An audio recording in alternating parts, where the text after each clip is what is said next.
Sometimes games come out for you at just the wrong time in your life. Back in September of 2019, Code Vein released, and it was touted as an anime Souls-like game, not an inaccurate description. I was really excited, bought it at full price, and jumped right in. I tried to play it like it was Dark Souls, and, well, it's not Dark Souls, but I tried to force the Souls playstyle onto it, and it wasn't the most pleasant experience. I was essentially brute forcing my way through the game, and I really gave it a shot. I made it all the way to the Cathedral of the Sacred Blood, and oh my gosh, the Cathedral section of this game, man, f*** that level. That level has ended a lot of playthroughs, and it sure ended mine. So I set it aside, and I didn't come back to it until just recently. Yes, over 4 years later. I've played a couple games recently that taught me to appreciate a game for what it is, not to try to force it to be what I want. And a couple examples of those are Sekiro, Shadows Die Twice, Thymesia,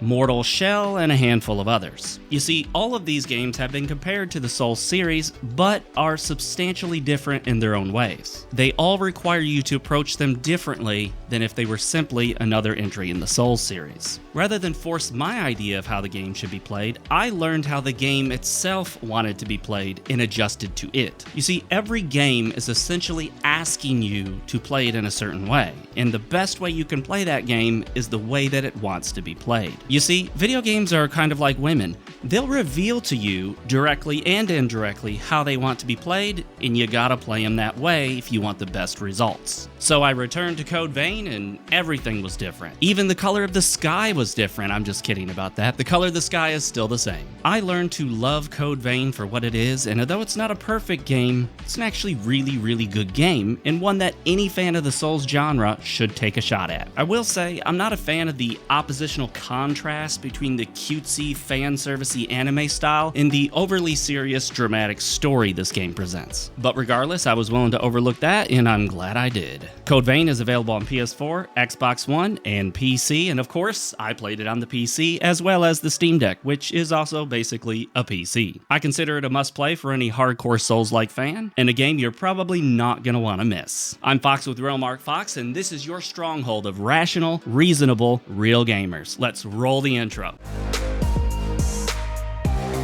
Who told you you can eat my cookies? Alright guys, if you like Dark Souls, if you like Bloodborne, if you like Elden Ring, you will probably like Code Vein, if you're willing to wrap your mind around some of its more unique mechanics. As I mentioned, I played it on PC and Steam Deck, and it ran great on both. Alright, so let's pop this game in and give it a shot. It's installed on this NVMe M.2 SSD. We're going to pop it in and get playing.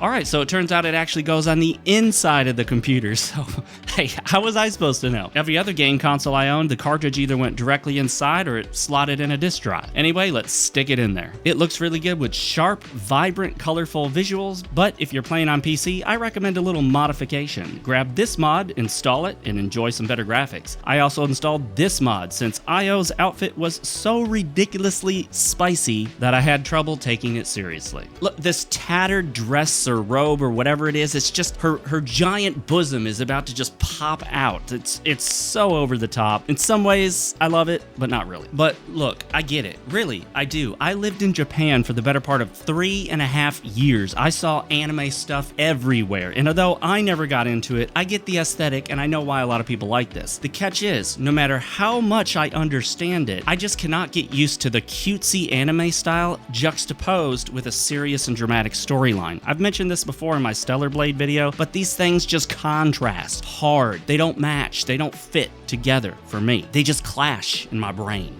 Your life depends on what you carry. Stock up while you can. I'm sorry, you were saying something?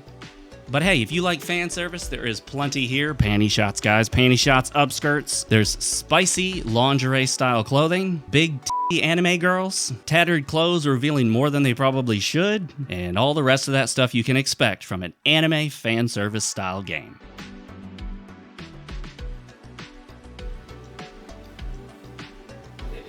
for a video.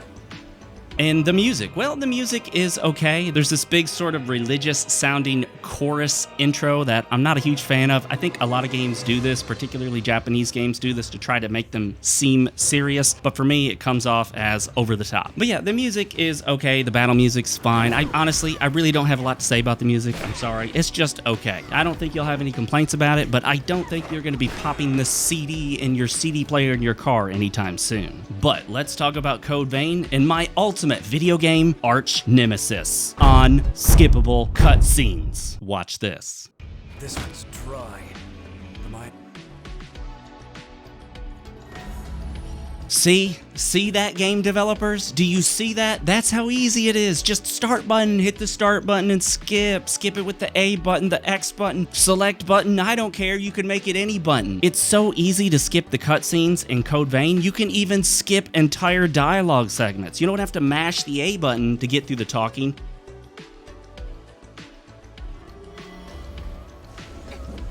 You can just hit start, done. This is how it's done, my friends. Game devs, pay attention to this. This is how you do it. This is how you do it. This is how you do it. That was terrible. I'm sorry. I apologize for that. I apologize for that, and I will not do that again.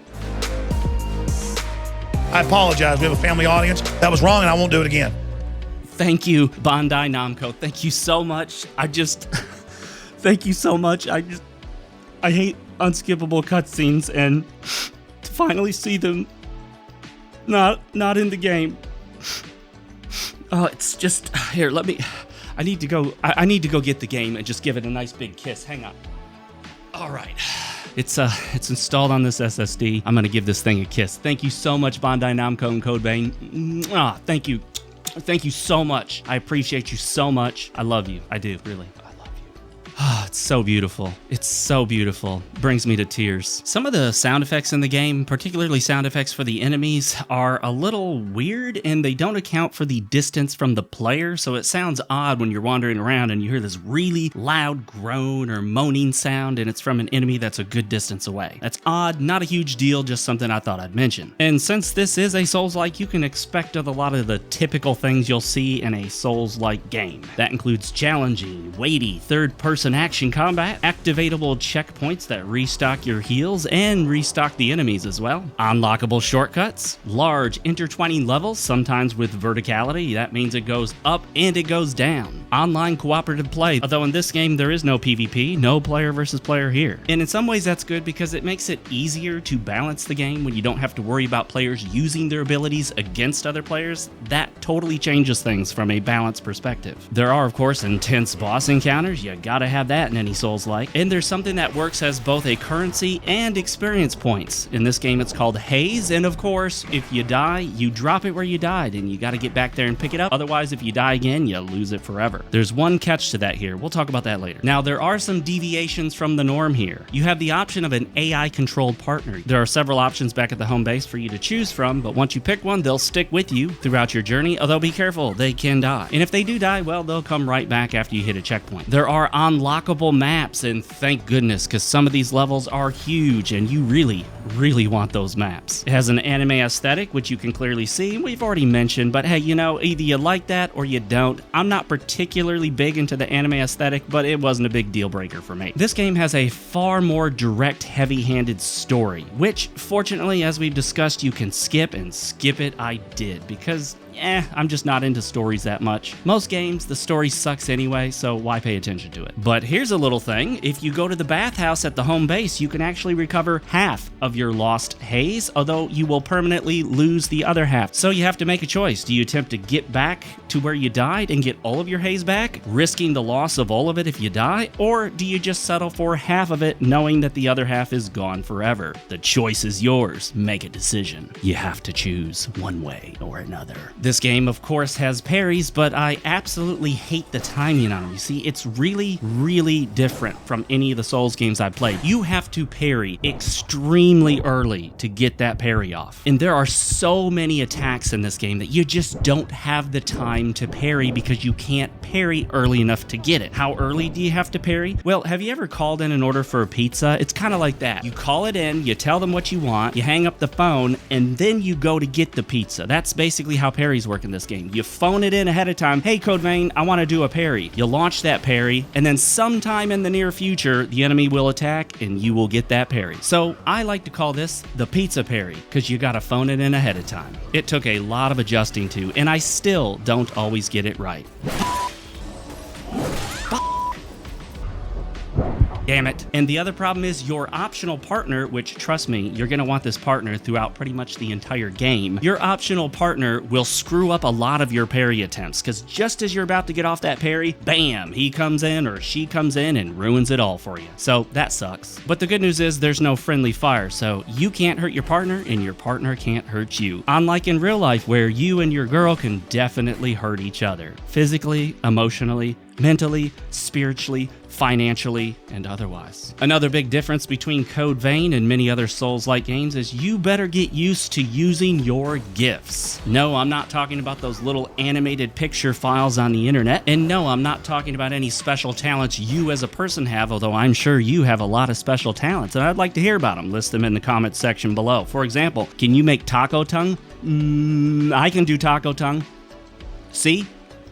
Taco tongue, can you do that? That's one of my gifts. No, I'm talking about the gifts in Code Vein. You see, gifts are your abilities, and you can assign a certain number. You have to hold a button and then use another button, so they're not super easy to get used to at first, but trust me, you're gonna want to get used to them because you'll be using your gifts a lot, and if you don't, you're gonna be at a significant disadvantage. The gifts are initially tied to whatever blood code you have equipped, although you can master a gift, which will allow you to use it even if you have a different blood code equipped. More on blood codes later. So leveling gives you set stat increases. You don't pick the stats to level, you simply level up, and whatever increases you get, you get. You don't choose them. What this means is that your build comes from your blood code, the gifts that you choose to equip, your weapon, your blood veil, which is your only piece of armor in this game, and how you use all those together. The benefit to this system is that you can switch out your build anytime you want. Switch your blood code, your gifts, your blood veil, and your weapon, and boom, there you go. You can be a totally new kind of character. You can even go change what you look like. You don't put levels into certain stats, you simply level up and become more powerful regardless of what build that you have. And of course, you can use materials to upgrade your weapon and your armor, so that's always fun. It's always a nice feeling when you upgrade a weapon or a piece of armor. You just feel more powerful. It feels good, man. You know, it's kind of like peeing outside. It feels good, you know what I mean? You can also find these items in the game called vestiges, which will allow you to return to Io or another girl similar to her that looks almost identical to her that also has this tattered sort of dress outfit, and this will allow you to unlock special gifts through these memories. And don't worry, although these are basically walk and talk sections, you can skip them too. Ichor is the rough equivalent of mana in this game, and you can restock it through a variety of means. You don't have to return to the checkpoint to get more. You can get more by attacking enemies, backstabbing enemies, yes, you have backstabs in this game, parrying the enemy, dodging the enemy, sometimes even getting hit gives you more Ichor. There's plenty of ways to restock your Ichor, and you'll want to continually use your gifts. Finding the best blood code and gifts combination for your weapon and blood veil is one of the things that this game is all about. Some builds have a lot of Ichor, and some builds have a lot less. My big Zweihander build, which was a huge two-handed sword, only had 10 Ichor as its base amount.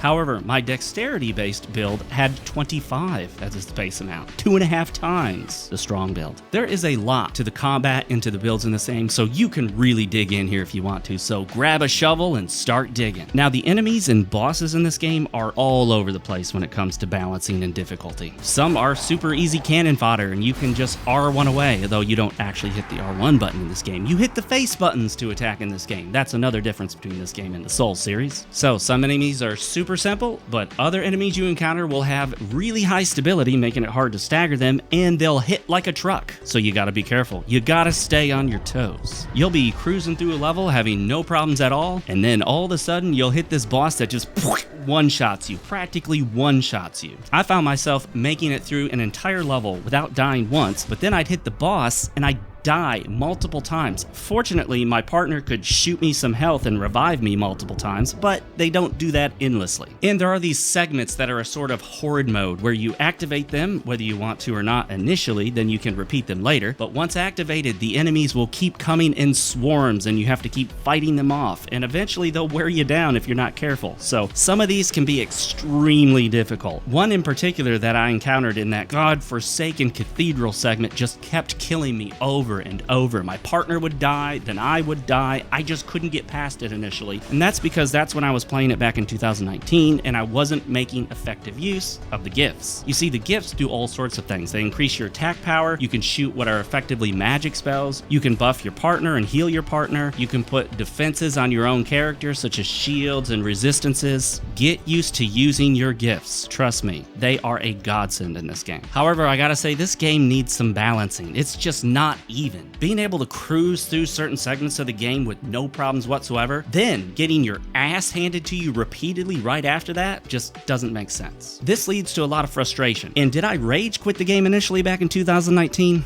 Well, I wouldn't say yes. Yes, I rage quit. I didn't break my controller, but I rage quit. And trust me, the cathedral section of this game, ooh boy, that is a controller breaking kind of area. Whoops, I fell. Yep, there are plenty of instant death pits in this game, so watch your step. Now, there is one relief here and something that makes the game a lot easier. There are many two-phase bosses in the game, but don't worry. If you manage to take the boss down during the first phase, but die in the second, well, when you return to the boss, guess what? Yeah, that's right, you start in the second phase. A friend of mine said that that doesn't really count and they shouldn't do that because a two-phase boss is meant to be killed all in a row, but hey, you know what? I appreciate that the first phase is down. But these reddish drop-kicking martial arts wannabe dudes, man, fuck these guys. These assholes have incredible stability, high health, and they hit like a freaking truck. Never mind the fact that they throw in all these nasty leg sweeps. Man, fuck those sneaky bastards. And these wall tentacles? What the fuck, man? I try to run through them, I get hit. I try to dodge through them, I get hit. I try to dodge through them again with different timing, I get hit. I try to dodge again with even different timing, I get hit. I try to walk through them,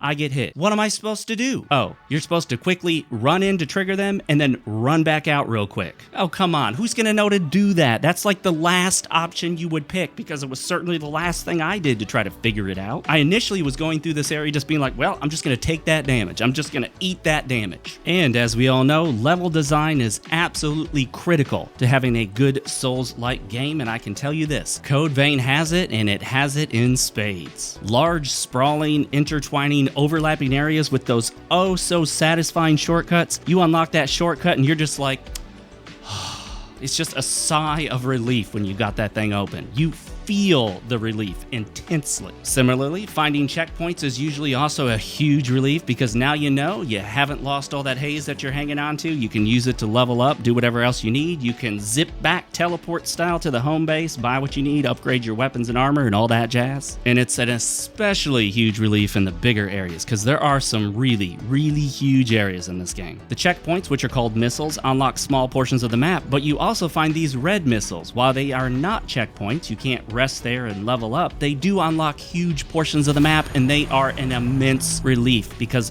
those maps are intensely useful. You want these maps. These maps are almost essential to figure out where to go. And if you're ever confused as to where to go, which I often was because, well, I'd skip the story segments and it's the story segments that tell you where to go. You often have to go back to previous areas to find new unlocked areas to progress the game. And so if you're not sure where to go, just go back to the home base, go to this board, check it out, and it'll tell you where you need to go. And the home base is Code Vein's version of Firelink Shrine. It is a relief from the combat. You can't even attack here. Yeah, it's one of those games. A lot of Japanese games don't even let you fight when you're in a safe zone. I hate that. That's annoying. And in case you were wondering, no, you can't attack any of the friendly NPCs. Even if you're in an area where you can conduct combat, your attacks just phase right through them. You can't kill friendlies. You sick bastards. So what can you do in the home base? Everything, man. Everything. You can talk to the NPCs, you can upgrade your gear, you can get new blood codes, you can explore the optional depths levels, you can buy and sell items, you can trade special collector's items with NPCs to get special items from them, you can hit the bathhouse to relive memories or regain half of your lost haze, and more. You can also just sit at the tavern and enjoy a cup of tea. Okay, that's kind of boring. You can jump in one of the beds and just lie there. with your eyes open, not even attempting to sleep. That's weird and boring, so we're gonna quit doing that. And hey, just in case you're wondering, yes, the bathhouse is co-ed.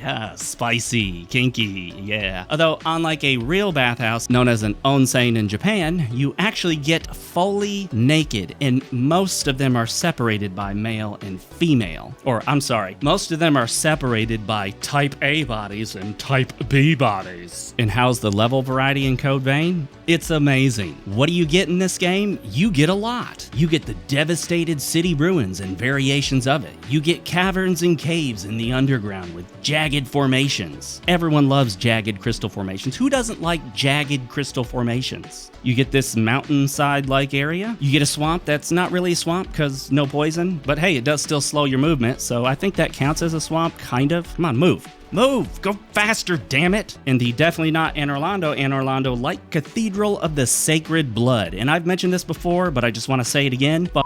This place. Be prepared to get turned around and lost repeatedly. I kept going in circles, returning to the same place, thinking I'd found a new spot, but no, I'm going back to the same place. Hey, I just unlocked a new area. Oh no, it's just back to where I already was. Where do I go? How do I progress? What do I do? I actually started looking up a guide in this area. Really, seriously, I just about rage quit again. No joke. And then there's the optional research facility. But one of my favorite areas is the snowy area. It's so much better than that snowy area in Dark Souls 2. It just has this awesome ambience, hearing the crunch of snow underfoot. God damn it.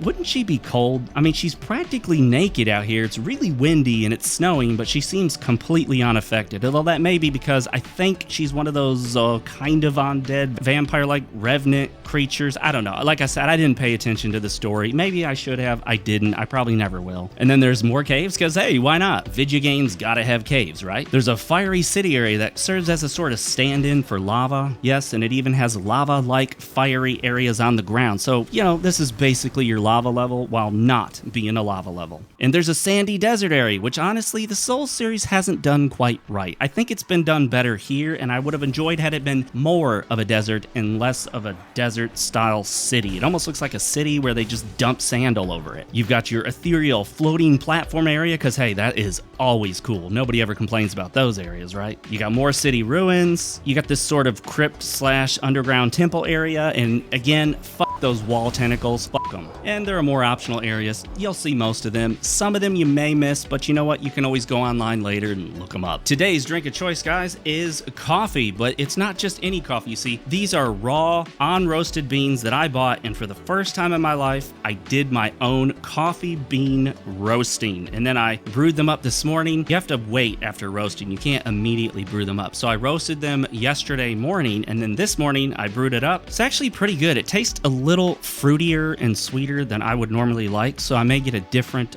raw bean this time, but it tastes amazing. It's fresh. Oh yeah. Oh, I can feel the goodness. So fresh and delicious. Boss battles are awesome. These bosses look incredible. Some of them are huge. And like many Souls games, you often don't really know which parts of them are going to hit you until you just get in there and take a risk. They are quite the spectacle, but at the same time, some of them are just ridiculously difficult. You'll be cruising along through the level, then you get to the boss, and the boss practically one-shots you, especially if you have a dexterity build with light armor. I can tell you right now, if you want the easy mode for this game, go with a heavy weapon, heavy armor build. You want strength, you want the Zweihander, which is easy to get early on, you want a heavy blood veil that gives you lots of armor, and go with strength. That's the easiest way to play through. I've done that. I've done the dexterity build. So much easier with the strength. And let me tell you something. If you're having trouble and don't have the partner, bring the partner in. The partner makes boss battles so much easier. They can take some of the boss's attention, and they can heal you even after you've died by throwing you some health and reviving you. Game saver, man. Game saver. So if you couldn't tell, I really like Code Vein. I'm surprised how much I didn't like it the first time around. But then again, that's because I tried to force my way of playing on this game instead of just letting the game be what it is. I finally learned how to stop worrying and love the game. Again, the story, it's it's pretty typical for an anime style game. I don't think it's worth my time to pay attention to, but you may actually really enjoy it. So hey, if you paid attention to the story and you liked it, let me know. I want to hear about it. Also, if I had to give you another negative, the voice acting in this game is really hammed up, but that's pretty typical for anime, and one of the reasons why I'm not a big anime fan. this time I've been blindly following my duty. But is what I'm doing really the right thing? What is my true purpose in life?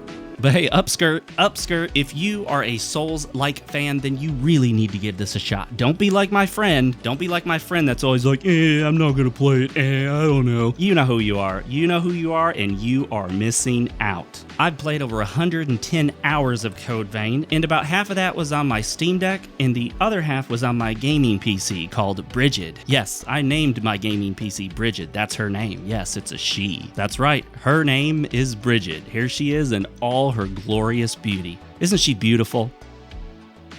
And did I name my Steam Deck? Well, as a matter of fact, I did. I actually asked my son to name my Steam Deck, and he called it Lychee. I think he chose Lychee because the previous day he had his first lychee fruit ever, and of course that was on his mind. But I know you're wondering. Everyone out there is wondering. Code Vein may be good, but is it as good as Magician on the NES? Well, that is obviously not a fair comparison, because what game could compare to Magician on the NES? Quite possibly the greatest game ever released. Where's my Magician remake? Taxon, Eurocom Entertainment Software. Come on, let's make it happen. Magician remake, NES. And a huge shout out to a super real gamer, an awesome guy, a guy I've known for quite a while through the internet, Drunken Dwarf. You are awesome, and you're a super real gamer. And a shout out to a real gamer, Cornelius Nolan. Check out his YouTube channel. Hey, thank you so much for watching. I am still a small-time YouTuber, so I noticed every view, I noticed every one of your subscriptions, and I noticed every comment that you leave down below, as well as the likes on the video. Those are some great ways to help my channel, but if you want, you can also join and become a real gamer for $1.99, get these icons, emojis, and exclusive early access to my videos, or become a super real gamer for $3.99, just under $4, and you get all of those perks and more. Check it out by hitting the join button next to subscribe.